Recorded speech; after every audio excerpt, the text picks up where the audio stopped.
Welcome to our deep dive into chronic neurological problems. Ooh, interesting. Today we'll be taking a closer look at headaches, seizures, and spinal cord injuries, Okay.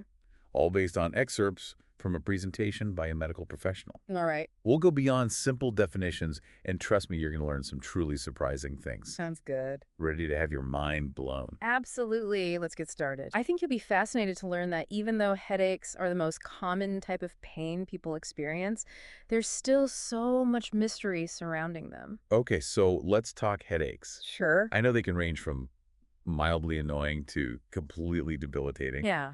But did you know there's a specific type of headache nicknamed the suicide headache? Oh, wow. Because the pain is so intense. Yes, cluster headaches are definitely on the extreme end of the spectrum, but before we dive into those, let's break down the basics. Okay. We'll be focusing on primary headaches, which are headaches that aren't caused by another medical condition. So primary headaches are the ones that seem to come out of nowhere, right? Like Right. tension headaches. I think we've all experienced that feeling of a tight band around our heads. Exactly. And get this, even though tension headaches are the most common type, the exact cause is still unknown. Really? But here's something you might not know. Research suggests that tension headaches are often linked to muscle tension in the neck and shoulders. Huh. So simple relaxation techniques like stretching or massage can be surprisingly effective in relieving the pain. Wow, I had no idea about that connection to muscle tension. I'm definitely going to try some neck stretches next time I feel a tension headache coming on. Good idea. Okay, so what about migraines? I've heard those can be absolutely brutal. They definitely can be. Migraines are characterized by intense throbbing pain, usually on one side of the head, and they're often accompanied by nausea, vomiting, and extreme sensitivity to light and sound. It's like your whole world shuts down when you have a migraine. Exactly, and the economic impact of migraines is staggering. Studies have shown that migraines cost the U.S. economy billions of dollars each year in lost productivity and healthcare expenses. That's because many people with migraines are unable to work or function normally during an attack. Wow. I knew migraines were common, but I didn't realize the impact was that significant. Yeah. So what can you do if you suffer from migraines? Are there any effective treatments? There are, but it often takes some trial and error to find what works best for each individual. Some people find relief with over-the-counter pain relievers, but others require prescription medications like triptans, which specifically target migraine pain pathways in the brain. It seems like managing migraines is all about finding the right combination of treatments and lifestyle adjustments. Now let's talk about those suicide headaches, the cluster headaches. Right. What makes them so incredibly painful? Cluster headaches are known for their excruciating, sharp, piercing pain, typically centered around one eye. And the pain is so intense that it's often described as feeling like a hot poker is being driven into your head. That's a terrifying image. It is, and unlike migraines, which can last for days, cluster headaches are relatively short-lived, usually lasting between 15 minutes and 3 hours. But during that time, the pain is often unbearable. So it's like short bursts of excruciating pain. Are there any effective treatments for cluster headaches? There are, but again, finding the right treatment can be challenging. Triptans, both in oral and nasal spray forms, can provide relief, as can oxygen therapy, which involves inhaling pure oxygen for a short period of time. Oxygen therapy for headaches. That's fascinating. It is, and for some people, it can be remarkably effective in stopping a cluster headache in its tracks. So we've covered the three main types of primary headaches: tension headaches, migraines, and cluster headaches. Right. Each has its own unique characteristics and treatment approaches, but what's really striking is how much we still don't know about the underlying causes of headaches. You're right, there's still so much research to be done in this area. Yeah. But even with the unknowns, there are effective ways to manage headaches and improve quality of life for those who suffer from them. Absolutely. Now, speaking of mysterious neurological conditions, let's shift gears and dive into the world of seizures. What's going on in the brain when someone has a seizure? Well, to put it simply, a seizure is like an electrical storm in the brain. Okay. It's a sudden surge of electrical activity that disrupts the brain's normal function. Kind of like a power surge that causes lights to flicker or electronics to malfunction. Okay, that analogy makes sense, but what's the difference between having a single seizure and having epilepsy? Having a single seizure is like experiencing that one-time power surge. It's startling and disruptive, but it doesn't necessarily mean there's an ongoing problem. Epilepsy, on the other hand, is like having faulty wiring that causes those power surges to happen repeatedly. It's a chronic condition characterized by recurrent seizures. So you could have a seizure as a result of a high-fever head injury or even certain medications and never have another one again. Exactly. And in those cases, treating the underlying issue often resolves the seizures. But for people with epilepsy, the seizures are a recurring problem that requires ongoing management. That makes sense. Yeah. Now, I know there are different phases of a seizure. Can you walk us through what happens? Absolutely. Think of a seizure as a journey with distinct stages. Okay. The first stage is called the prodrome phase, and it can occur hours or even days before the actual seizure. Wow. During this phase, you might experience subtle changes in mood behavior or sleep patterns. It's like your body is trying to warn you that something is off. So it's like those little clues that something's not quite right, but you can't quite put your finger on it. Exactly. Then comes the aural phase, which is considered part of the seizure itself. Okay. This phase usually lasts between 5 and 60 minutes, and it involves sensory disturbances like seeing flashing lights, hearing strange sounds, or experiencing unusual smells. Like your senses are going haywire. Exactly, and this is where things can get really interesting because these oral experiences are unique to each individual.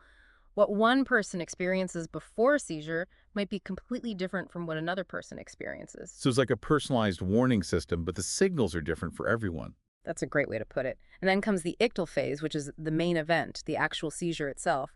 This is when the abnormal electrical activity in the brain reaches its peak, and you might experience convulsions, loss of consciousness, or other dramatic symptoms. And this is the phase that most people associate with seizures, the dramatic physical manifestations. Right, and the duration of the ictal phase can vary widely from a few seconds to several minutes. And finally, there's the post-ictal phase, the recovery period after a seizure. Exactly. This phase can last anywhere from a few minutes to several hours, and it's characterized by feelings of confusion, fatigue, muscle soreness, and sometimes even amnesia for the events that occurred during the seizure. It sounds like the post-ictal phase can be almost as challenging as the seizure itself, just in a different way. And I know there are many different types of seizures. Can you break them down for us? Of course, seizures are broadly categorized as either generalized onset seizures, which involve both sides of the brain, or focal onset seizures, which originate in one specific area of the brain. Okay, so generalized seizures affect the whole brain, while focal seizures are more localized. Exactly. And within each of those categories, there are several subtypes of seizures, each with its own unique set of symptoms. Let's start with the generalized onset seizures. What are some examples of those?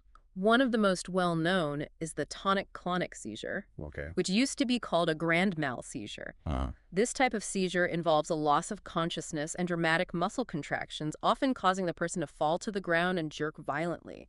Those sound terrifying to witness. They can be, but it's important to remember that the person having the seizure is not in pain and is usually unaware of what's happening. That's good to know. What about the other types of generalized seizures? There are absent seizures, which are much more subtle. These seizures involve a brief lapse in consciousness, often lasting just a few seconds.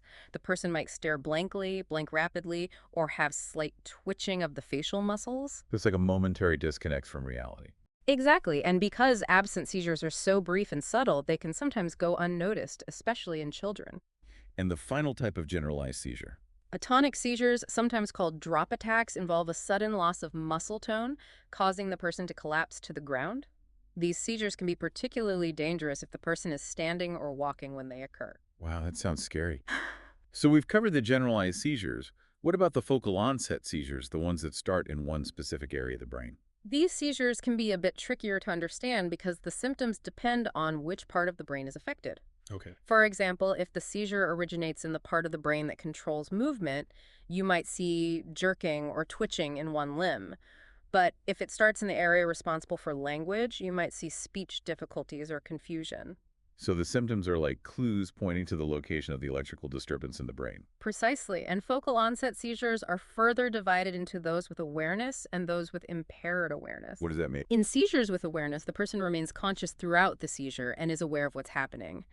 But in seizures with impaired awareness, the person's consciousness is altered and they might not remember the seizure afterward. That's fascinating how the same type of seizure can affect consciousness so differently. Now, how do doctors go about diagnosing and treating seizures? The gold standard for diagnosis is an EEG, which stands for electroencephalogram. Okay. This test measures the electrical activity in the brain and can detect the abnormal patterns associated with So seizures. it's like taking a snapshot of the brain's electrical activity. Exactly. And EEGs are often done in conjunction with video monitoring to capture the seizure as it happens. This helps doctors determine the type of seizure and the specific area of the brain involved. And once a diagnosis is made, what are the treatment options? The primary goal of treatment is to prevent seizures and minimize the impact they have on a person's life. This often involves anti-seizure medications, which work by calming the electrical activity in the brain and reducing the likelihood of a seizure. And if medications aren't effective? There are other options, like surgery to remove the part of the brain causing the seizures, or a special diet called the ketogenic diet, which has been shown to reduce seizures in some people. So there's no one-size-fits-all approach to seizure treatment. It's about finding the right combination of therapies that work best for each individual. Exactly. And of course, nurses play a crucial role in caring for people with seizures, both in the hospital and in outpatient settings. Okay, what are some of the key nursing interventions? Seizure precautions are essential. This includes things like having suction equipment readily available in case of vomiting, padding bed rails to prevent injury during a seizure, and ensuring the patient has a clear pathway to the floor if they have a seizure while standing. Those are all really practical measures to ensure the patient's safety. And of course, fall risk precautions are also crucial, especially for patients who have a history of seizures that involve loss of consciousness. So you might recommend things like using a shower chair, avoiding climbing ladders, and having someone with them when they're walking on uneven surfaces. Exactly. During a seizure, nurses are trained to turn the patient onto their side to prevent aspiration, carefully observe and document the details of the seizure, and importantly, never put anything in the patient's mouth. The old myth about putting a spoon in someone's mouth during a seizure is definitely a dangerous one. Absolutely. It's important to remember that objects in the mouth can obstruct the airway and cause more harm than good. So observation, safety measures, and accurate documentation are key. What about patient education? Patient education is a cornerstone of seizure management. Nurses provide comprehensive education about seizure triggers, medication management, and safety precautions. For example, patients are advised not to drive, swim, or hold a baby during a seizure. That makes perfect sense. And what about women with epilepsy who are pregnant or planning to become pregnant? Pregnancy can impact seizure control, and certain medications can pose risks to the developing fetus. It's crucial for women with epilepsy to work closely with both their OB/GYN and their neurologist to manage their conditions safely throughout pregnancy. So it's all about coordinated care and open communication between healthcare providers. Precisely. Well, we've covered a lot of ground on seizures. Let's move on to our final topic for this deep dive: spinal cord injuries. These injuries can be incredibly serious and life-altering. You're right, spinal cord injuries are often devastating, and even though they have relatively low mortality rates, they frequently result in significant long-term disability. The presentation really emphasizes the life-altering nature of SCIs and the adjustments required for both individuals and their families. It's not just the physical challenges, but the emotional and social impact as well. Absolutely. And it's important to note that about 90% of SCI patients are discharged home, meaning the focus of care shifts to maintaining daily living activities and preventing further complications. So it becomes about adapting to a new way of life and maximizing independence. Now let's talk about the causes of SCIs. What are the most common culprits? The presentation breaks it down by percentages, which is helpful for understanding the relative risks. Motor vehicle collisions are the leading cause, accounting for a whopping 42% of SCI's. Falls are the second most common cause at 27%, followed by violence at 15%. It's sobering to see those numbers, and I imagine those percentages might vary depending on age group and lifestyle factors. That's a good point. Younger people might be more likely to experience SCIs from sports injuries or risk-taking behaviors, while older adults are more susceptible to falls. Right, and the presentation also mentions sports injuries and other miscellaneous causes contributing to the remaining percentage of SCIs. Exactly. So it's a combination of factors, and prevention efforts need to be targeted accordingly. Now let's talk about the level of injury, because I know that plays a huge role in determining the severity of the SCI and the potential for recovery. The presentation distinguishes between the skeletal level of injury, which refers to the vertebrae that are damaged, and the neurological level of injury, which refers to the lowest segment of the spinal cord with normal sensory and motor function. So you could have a fracture in your thoracic spine, but your neurological level of injury could be lower, meaning you still have some function below the fracture site. That's right. And the level of injury can be cervical, thoracic, lumbar, or sacral, corresponding to the different sections of the spine. And then there's the distinction between tetraplegia, which used to be called quadriplegia, and paraplegia. Right, tetraplegia refers to paralysis of all four limbs, typically resulting from injuries to the cervical spine. Paraplegia, on the other hand, is paralysis of the lower half of the body, usually caused by injuries to the thoracic lumbar or sacral spine. So the higher the injury on the spinal cord, the more extensive the paralysis. Exactly. And it's important to remember that every SCI is unique, and the level of injury is just one piece of the puzzle in determining the individual's prognosis and rehabilitation potential. Now, the presentation delves into the etiology of SCIs, breaking it down into primary injury and secondary injury. The primary injury is the initial direct damage to the spinal cord that occurs at the time of the trauma. This can be caused by stretching, laceration, compression, or even penetration of the spinal cord. So it's the immediate impact of the force, whether it's a car accident, a fall, or a gunshot wound. Right. But what's really interesting is the concept of secondary injury. Okay. This refers to the ongoing damage that happens after the initial trauma. Uh-huh. It's a cascade of events, often involving swelling edema and reduced blood flow to the spinal cord, which can further compromise its function. So even after the initial injury, the spinal cord is still vulnerable to further damage. Exactly. And the presentation makes a crucial point. The full extent of the damage and the prognosis for recovery are best determined 72 hours or more after the injury. That makes sense because the initial swelling and inflammation can obscure the true picture of the injury. Right. And that's why early intervention and stabilization are so critical in managing SCIs. Now, the presentation briefly touches on the different ways SEIs are classified, but it doesn't go into too much detail. It mentions classification by the mechanism of injury, the level of injury, and the degree of injury, which is whether the injury is complete or incomplete. A complete injury means there's no sensory or motor function below the level of the injury, while an incomplete injury means there's some degree of preserved function. Exactly. And those classifications help guide treatment decisions and provide a framework for understanding the potential for recovery. Now let's talk about the diagnostic tools used to assess SEIs. Imaging studies are crucial. CT scans and cervical x-rays can reveal fractures and other bony abnormalities. MRIs provide detailed images of the spinal cord itself, helping to assess the extent of the damage, and CT angiograms can be used to evaluate blood flow to the spinal cord. So it's a combination of imaging techniques and a comprehensive neurological exam to get a complete picture of the injury. Right, the neurological exam assesses sensory and motor function, reflexes, and other neurological signs to determine the level and severity of the injury. Now let's get into the clinical manifestations of SEIs, because I know this is where things can get really complex. The presentation emphasizes that symptoms depend heavily on the level and degree of injury, and it states a general rule: the higher the injury, the more severe the symptoms. That makes sense because the higher up the injury is, the more of the spinal cord is affected, potentially disrupting more functions. Exactly, and it gives a striking example. Injuries above the C4 vertebra, which is in the neck, often require mechanical ventilation for breathing because the nerves that control the diaphragm are affected. Wow, that's really serious. So breathing can be compromised, but what other systems are affected by SEIs? The presentation lists a whole range of systems: respiratory, cardiovascular, genitourinary, gastrointestinal, integumentary, metabolic, peripheral, vascular, and even pain pathways. So it's truly a multi-system condition, Yeah. and the care needs to be comprehensive. Now the presentation introduces a concept called spinal shock. Spinal shock is a temporary loss of spinal cord function below the level of the injury, and it happens immediately after the injury. So it's like the spinal cord goes into a state of temporary shutdown. That's a good way to think about it. And the signs of spinal shock are pretty dramatic: flaccid paralysis below the level of injury, loss of reflexes, and even an inability to regulate body temperature. That sounds really alarming. It can be, but the important thing to remember is that spinal shock is temporary. The spinal cord itself is still intact, it's just not functioning properly for a period of time. So there's still hope for recovery once the spinal shock resolves. Exactly, and the duration of spinal shock varies, lasting anywhere from a few days to a few weeks. Now the presentation also mentions another type of shock that can occur with SEIs, neurogenic shock. Neurogenic shock is a dangerous drop in blood pressure due to disrupted sympathetic nervous system control of blood vessels.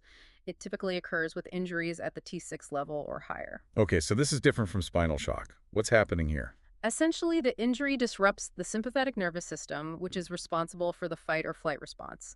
This loss of sympathetic nerve signals leads to widespread dilation of blood vessels, causing blood to pool in the extremities and reducing blood flow back to the heart. So it's like the body's blood pressure control system malfunctions. Exactly. And the key signs of neurogenic shock are hypotension, which is low blood pressure, and bradycardia, which is a slow heart rate. That sounds like a medical emergency. It is, and prompt treatment is essential to stabilize blood pressure and prevent further complications. Now, the presentation shifts gears to another serious complication of SCI's autonomic dysreflexia.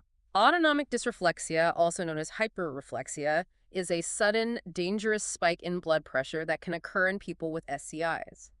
It's triggered by a noxious stimulus below the level of injury, something as simple as a full bladder or a wrinkled sheet. Wait, so something as minor as a wrinkled sheet can trigger a life-threatening blood pressure surge? It's true, and here's why it happens. The stimulus sends a signal up the spinal cord, triggering the sympathetic nervous system, but because the signal can't reach the brain due to the injury, the parasympathetic nervous system can't counterbalance it. So it's like a miscommunication in the nervous system, and the body overreacts to the stimulus. Exactly, and it's most common with injuries at the T6 level or higher. The presentation goes on to describe the symptoms of autonomic dysreflexia, and it's interesting how they're divided above and below the level of injury. Below the injury, you'll see signs of sympathetic activation like hypertension, cool skin pallor, and goosebumps. But above the injury, you'll see signs of the parasympathetic nervous system trying to compensate, like a headache, bradycardia, flushing, sweating, and even nasal congestion. So it's like a tug of war between the two branches of the autonomic nervous system, and the body is caught in the middle. That's a great analogy, and the presentation provides a helpful list of common triggers for autonomic dysreflexia. Let's hear them, because I think this is really important information for anyone caring for someone with an SCI. Bladder issues like urinary retention, a kinked catheter, or an overfilled urine bag are common culprits. Bowel problems like constipation or distension can also trigger skin irritations like boils, cuts, abrasions, pressure sores, burns. Even tight clothing can set it off. Wow, so many things to be aware of. And the list goes on. Fractures, sexual activity, menstrual cramps, even labor and delivery can trigger autonomic dysreflexia in women with SCIs. So it's really important to be vigilant and address any potential triggers promptly. What are the nursing interventions for autonomic dysreflexia? It's a medical emergency, so quick action is crucial. First, sit the patient upright, elevate their head, and lower their legs, then immediately try to identify and remove the triggering stimulus. So if it's a full bladder, you drain the catheter, or if it's a wrinkled sheet, you'd smooth it out. Exactly. Monitor blood pressure frequently every 5 minutes and administer short-acting antihypertensives cautiously if needed. So it's all about rapid assessment, removing the trigger, and stabilizing blood pressure. Now let's talk about the general treatment for SCIs. The initial focus is on the ABCs. Airway breathing and circulation stabilizing the spine is crucial to prevent further injury, and early intervention strategies such as surgery or traction might be necessary. So it's team effort with doctors, nurses, and other healthcare professionals working together to provide comprehensive care. Absolutely, and the nursing care for SCIs is extensive and ongoing. What are some of the key nursing interventions? Complete neurological assessments are essential to monitor changes in sensory and motor function. Nurses also monitor traction devices, respiratory status, and administer medications to prevent deep vein thrombosis, a common complication of immobility. So preventing blood clots is a major concern. It is. Nurses also manage fluid and nutrition needs, provide bowel and bladder care, regulate body temperature, and assist with activities of daily living to promote independence. And of course, diligent skin assessments are crucial to prevent pressure sores. That's a lot to juggle. It is, but it's all part of providing holistic care for individuals with SCIs, and the nursing care doesn't stop there. Long-term care focuses on managing pain, providing psychosocial support, encouraging self-care, supporting families, evaluating the home environment for safety and accessibility, and preventing contractures, which are muscle shortenings that can limit range of motion. So it's a truly comprehensive approach, addressing not just the physical needs, but the emotional, social, and practical aspects of living with an SCI. Exactly. It's about empowering individuals to live their lives to the fullest, despite the challenges they face. This has been an incredibly informative deep dive into the world of chronic neurological problems. Yeah.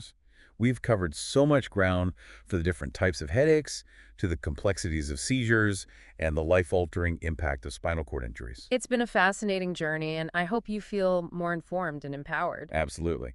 We'll pick up right here in part 2 of this deep dive, where we'll explore even more fascinating insights from the source material. Until then, stay curious and keep that brain buzzing. Sounds great. It's amazing how interconnected everything is, right? Yeah. We've been talking about these chronic neurological problems, and it really highlights how the brain, the spinal cord, and even seemingly unrelated body systems are all intertwined. It's like a domino effect. When one part of the nervous system is disrupted, it can trigger a chain reaction throughout the body. Exactly, and that's why a multidisciplinary approach to care is so essential, especially for something as complex as a spinal cord injury. We need neurologists, neurosurgeons, nurses, rehabilitation specialists, therapists, psychologists, social workers, everyone working together to address the intricate needs of these patients. It takes a village for sure. The source material really emphasizes the comprehensive nature of nursing care for spinal cord injuries. It's not just about treating the initial injury. It's about managing a whole constellation of potential complications and helping patients adapt to their new reality. Absolutely. Nurses are on the front lines providing 247 care and monitoring for any subtle changes in a patient's condition. Right. They're like detectives constantly looking for clues that might indicate a problem. Okay. For example, a thorough neurological assessment is crucial after a spinal cord injury. So it's not just a one-time check, it's ongoing monitoring to detect any signs of improvement or, unfortunately, deterioration. You got it. Nurses are trained to assess sensory and motor function, evaluate reflexes, and recognize even the slightest changes in a patient's neurological status. Early detection is key to preventing further damage and maximizing recovery. Speaking of preventing further damage, I know that traction is often used to stabilize the spine after a fracture. What's the nurse's role in that?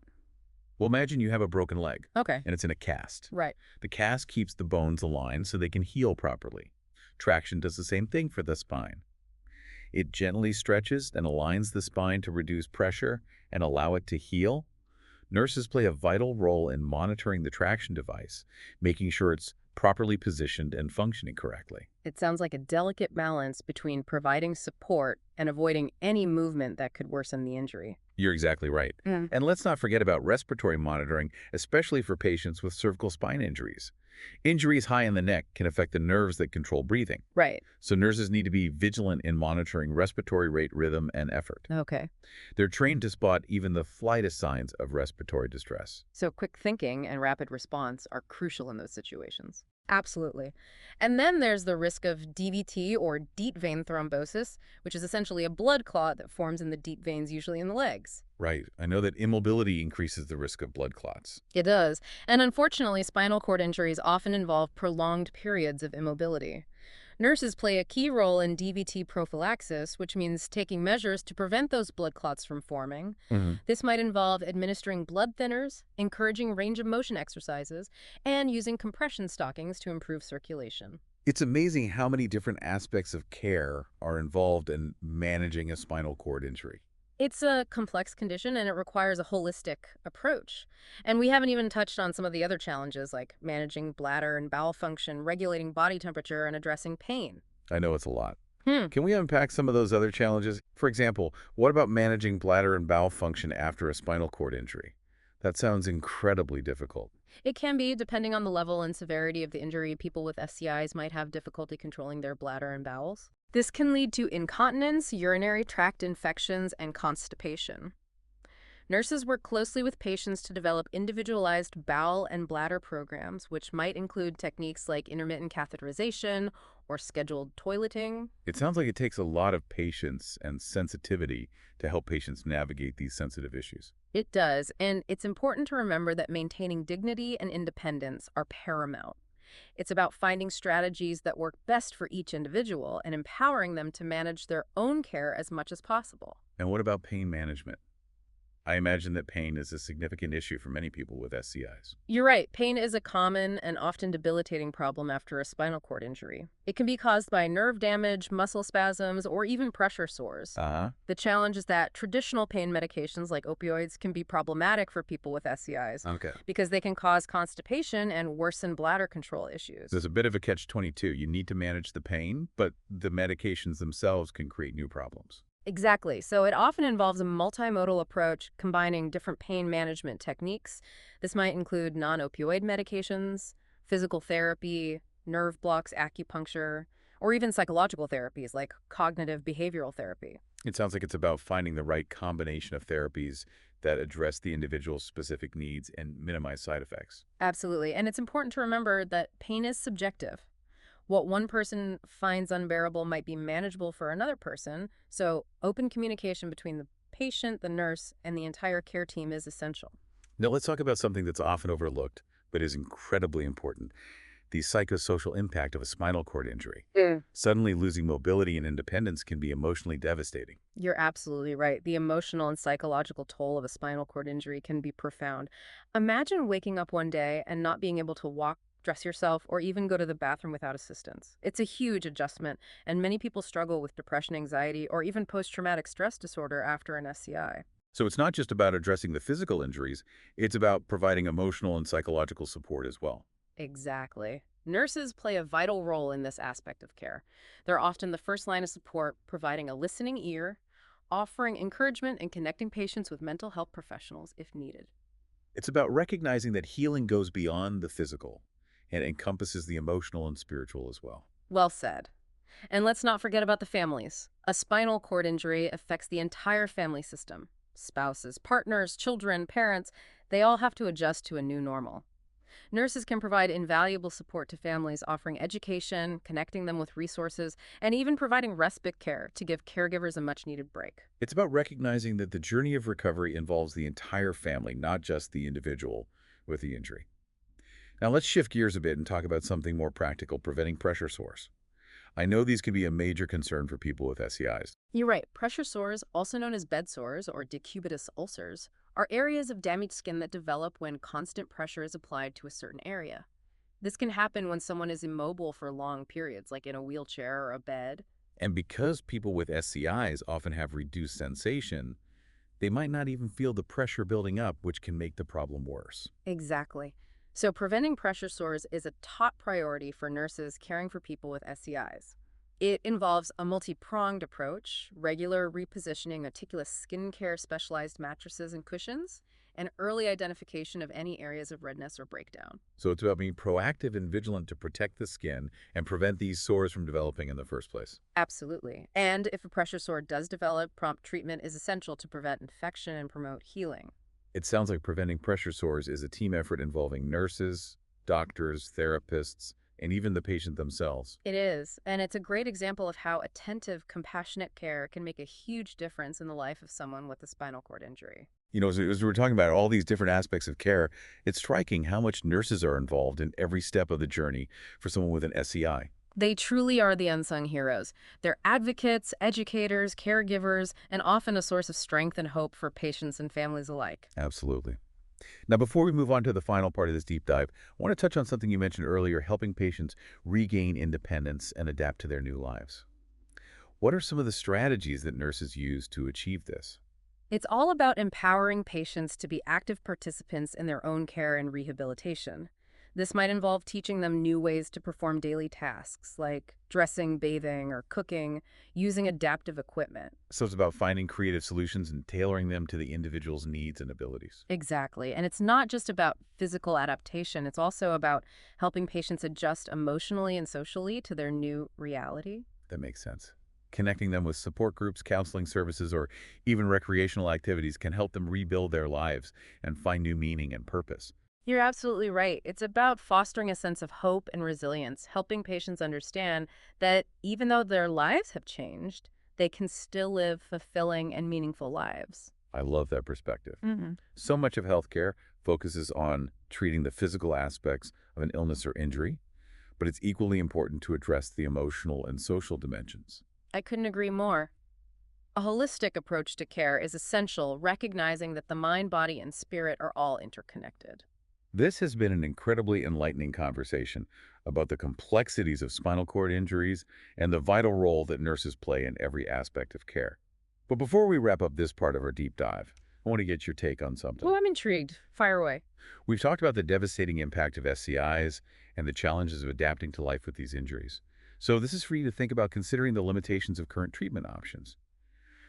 What emerging technologies or research breakthroughs do you think hold the most promise for improving the lives of individuals living with spinal cord injuries? That's a fantastic question. It's an area of intense research and development, and the possibilities are truly exciting. I think advancements in areas like nerve regeneration, bioelectronic implants, and even exoskeleton technology could revolutionize the way we approach SCI treatment and rehabilitation. Imagine a future where paralyzed individuals can regain control of their limbs through brain-computer interfaces, or where damaged nerves can be repaired using stem cell therapy. Wow, that's incredible to think about.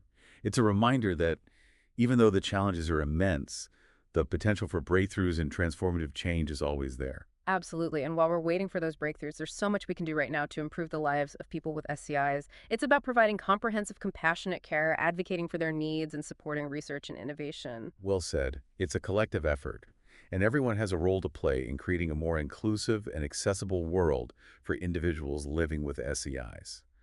Now, I'm eager to delve into that final part of our deep dive and explore some practical takeaways for anyone facing these challenges or supporting someone who is. Or are you ready? Absolutely. Let's do it. We've covered so much ground in this deep dive, from the different types of headaches to the complexities of seizures and the life-altering impact of spinal cord injuries. But now let's shift gears and talk about what can you take away from all this information? What can you actually do with it? That's the key question, isn't it? Knowledge is only powerful if you can apply it. Hmm. So first and foremost, if you're experiencing any of the symptoms we've discussed, headaches, seizures, unusual sensations, please don't brush them off. Yeah. Talk to your doctor, get a proper diagnosis. Yeah, it's easy to fall into the trap of self-diagnosing with Dr. Google, but it's so important to remember that every individual is different, and what might be a minor annoyance for one person could be something more serious for another. Exactly. And once you have a diagnosis, that's where the real learning begins. Become an expert in your condition, understand the potential triggers, the warning signs, the treatment options. Knowledge really is power in these situations. There are so many resources available these days: reputable websites, patient support groups, educational materials from healthcare providers. It can feel overwhelming, but it's about being proactive and taking ownership of your health. And don't be afraid to ask questions. Your healthcare team is there to support you, to answer your questions, and to help you navigate the complexities of your condition. Remember, you're a part of the team, not just a passive recipient of care. That's such an important point. It's about being an active participant in your own healthcare journey, and that includes being honest with your doctor about everything, any changes in your symptoms, any side effects from medications, any concerns you have. Absolutely. And speaking of medications, adherence is crucial. Take your medications exactly as prescribed and don't stop taking them without talking to your doctor, even if you're feeling better. And it's important to be aware of potential side effects and interactions. Keep a running list of all the medications you're taking, both prescription and over the counter, and share that list with all of your healthcare providers. That's a great tip. And if you're experiencing any side effects, don't just suffer in silence. Talk to your doctor. There might be alternative medications or dosage adjustments that can help. And something we touched on earlier that's worth repeating: if you're thinking about starting a family, especially if you have a neurological condition, have an open and honest conversation with your doctor. Pregnancy can impact neurological conditions, and certain medications can pose risks to the developing fetus. It's all about planning ahead and making informed decisions. Now let's talk about safety precautions, especially for those of you who are dealing with seizures or spinal cord injuries. For seizures, the key is to be aware of your triggers, things like stress, lack of sleep, or flashing lights. Have a plan in place in case of a seizure and make sure your environment is as safe as possible. And for those of you with spinal cord injuries, remember the risk of autonomic dysreflexia, that sudden spike in blood pressure we talked about. Know how to respond quickly if it occurs. Exactly. And think about your home environment. Are there any potential hazards that could increase your risk of falls or make it difficult to get around? Making simple modifications like removing loose rugs or installing grab bars can make a huge difference in your safety and independence. And don't underestimate the power of connecting with others who understand what you're going through. Join a support group, talk to friends and family, or seek counseling if you need it. You don't have to go through this alone. Those support systems are so valuable, they can provide emotional support, practical advice, and a sense of community. And remember, you are so much more than your diagnosis. Don't let a neurological condition define you. You focus on your strengths, your passions, the things that bring you joy. That's such an important message. It's about living a full and meaningful life, adapting to challenges, and celebrating your resilience. This has been a deep dive into some complex and often challenging neurological conditions. But I hope you've come away from this feeling more informed, empowered, and hopeful. Absolutely. And remember, even though chronic neurological problems can feel overwhelming, understanding the basics empowers you to advocate for yourself and to seek the best possible care. Thank you for joining us on this deep dive. Keep exploring, keep asking questions, and most importantly, take good care of yourselves and each other.